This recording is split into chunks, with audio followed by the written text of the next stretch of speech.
Hi everyone, welcome to Impact Academy.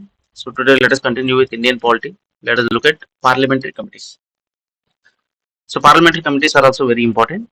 So the Constitution of India makes a mention of these committees at different places, but without making any specific provisions regarding their composition, tenure, functions, etc. So for example, for panchayats, you have article starting from 243. Okay, panchayats, municipalities, cooperatives, etc. So there are specific articles for everything. For the election commission, we have 324. Okay, but for the parliamentary committees, they are mentioned here and there. Okay, the constitution makes a mention of these committees, but no specific provisions are there. So committees appointed or nominated by speaker or chairman of that house. So either if it is the parliament or state legislative assembly, it is the speaker. If it is the Rajya Sabha or the council, then it is the chairman. The minister is not eligible for the financial committee. So already a person who is a minister is having a lot of responsibility. So he is not eligible for these committees. Departmental committee, okay, for the financial committee. So he is not eligible specifically for financial committee, departmental committee, women empowerment, government assurance, petitions, and welfare of SC/ST committees. Okay. So regarding the committees, there are so many committees, so at least you have to remember the important ones. Okay, so public accounts committee, estimates committee, committee on public undertakings, at least try to remember these three things. On top of this, these are also important. Okay, departmental standing committees, committees to inquire, committee on petitions, committee of privileges, ethics committee, committee to scrutinize and control, etc. So all these things.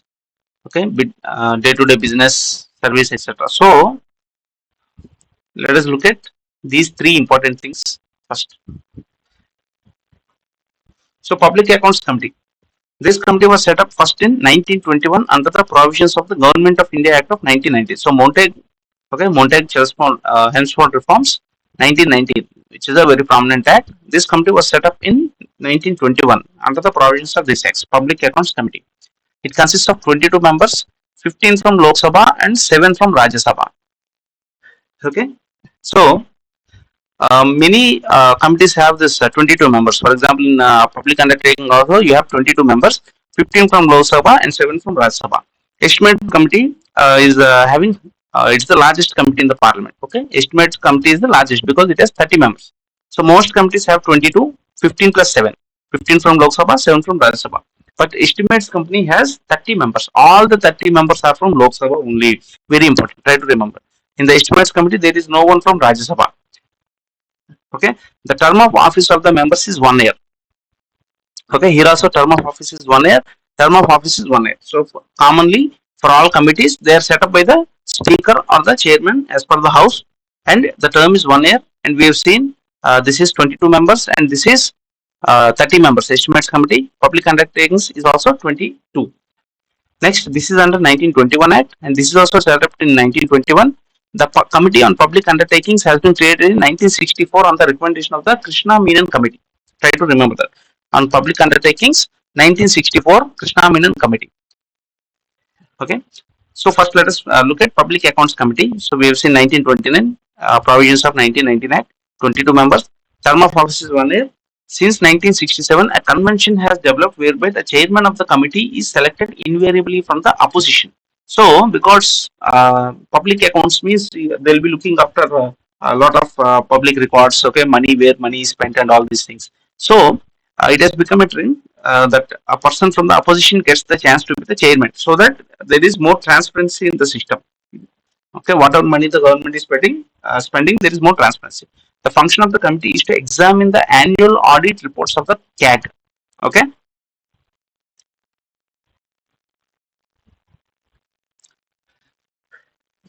Okay. So the function of the committee is to examine the annual audit reports of the CAG also. Now, if you look at the estimates committee, it is first set up in 1921. First estimates committee in the post-independence era was constituted in 1950. So before independence, it was there in 1921. Okay. So after independence, it was constituted in 1950 on the recommendations of John Mathai. Okay, all these are important. Sometimes asked. Okay, this public undertakings is Krishna Menon Committee. Estimates committee is John Mathai. So 30 members, all are from Lok Sabha. It is the largest committee of the parliament. Rajya Sabha has no representation in this committee. Okay. The term is 1 year. Function of committee is to examine the estimates included in the budget and suggest economies in public expenditure. Okay. So to examine the estimates included in the budget. So in the budget every year we give budgeted estimates, right? So we are going to spend so much. So 60,000 crore for Manrega. Okay, we are going to collect so much revenue from this particular tax, like that. So all those things they are going to examine. If there is anything fundamentally wrong, suppose too much is being spent to one particular area and any other area is being neglected completely, then they will give suggestions. Okay. So Committee on Public Undertakings, it was created in 1964.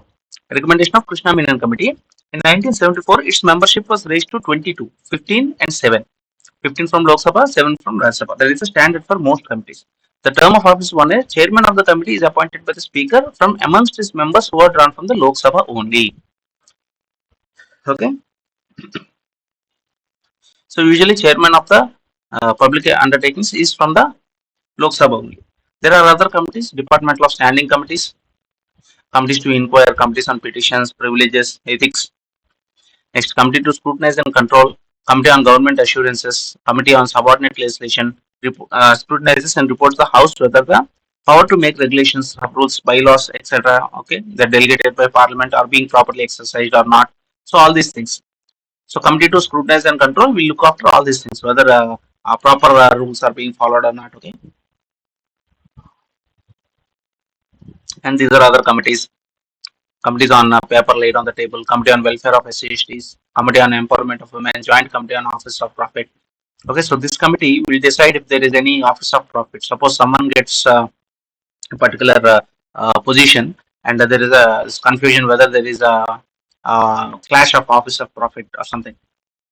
Okay, so then the joint committee will come and say, see, for example, if he is working as a honorary director in some other company and now he is going to get advocate general or some head of the finance commission or something. So there should not be a clash.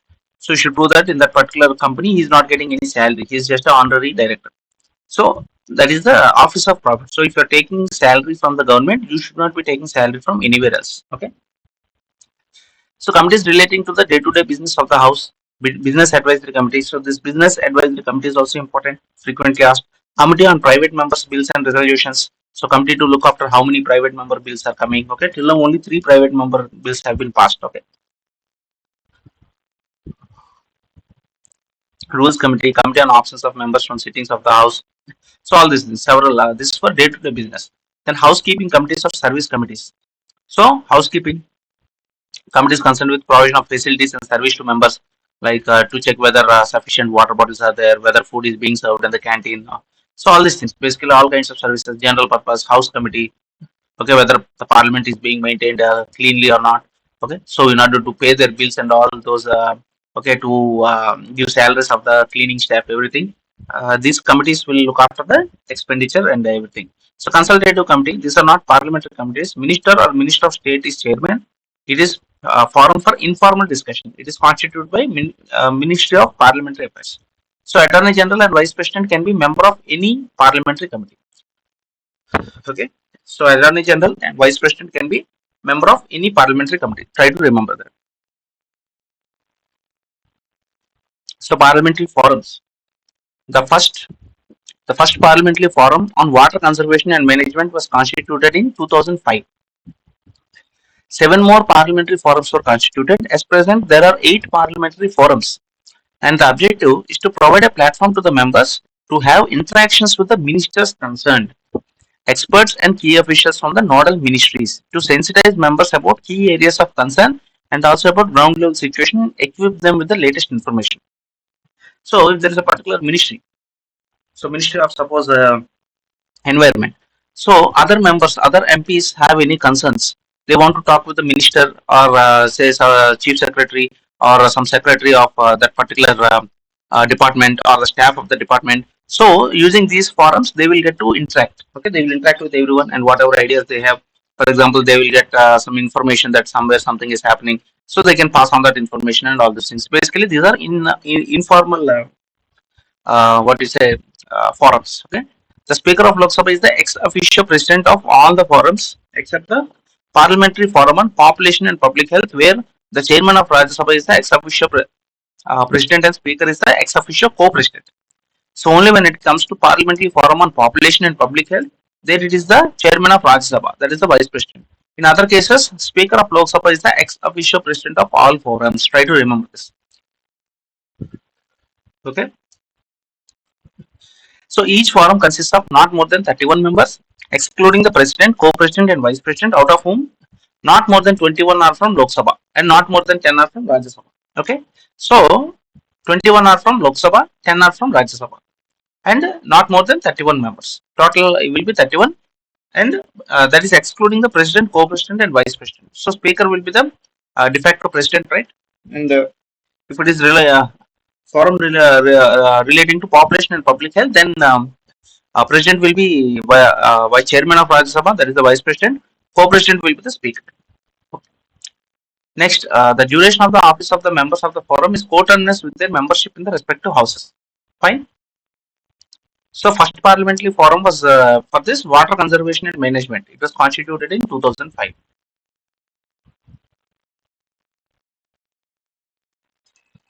So parliamentary groups to promote inter-parliamentary relation, that is, acts as the both national group of the Inter-Parliamentary Union and also as the Indian branch of the Commonwealth Parliamentary Association.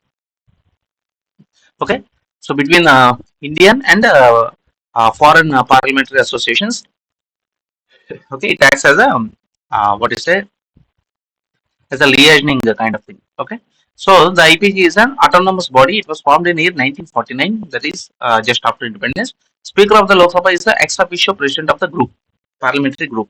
The deputy speaker of the Lok Sabha and the deputy chairman of the Rajya Sabha are the ex officio vice presidents of the group.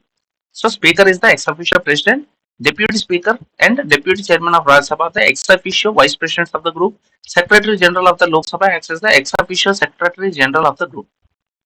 Okay. So basically it acts as the national group of the Inter-Parliamentary Union and also as the India branch of the Commonwealth Parliamentary Association. So this Parliamentary Association, which is a global body, for that as an Indian branch, this parliamentary group will act. Okay, Indian Parliamentary Group, and also as the national group of the Inter-Parliamentary Union. Fine. So for most of the cases, we have seen speaker is the de facto. Only in the case of this population and public health. Okay. So that is about parliamentary group and parliamentary forums and parliamentary committees. Okay. Thank you.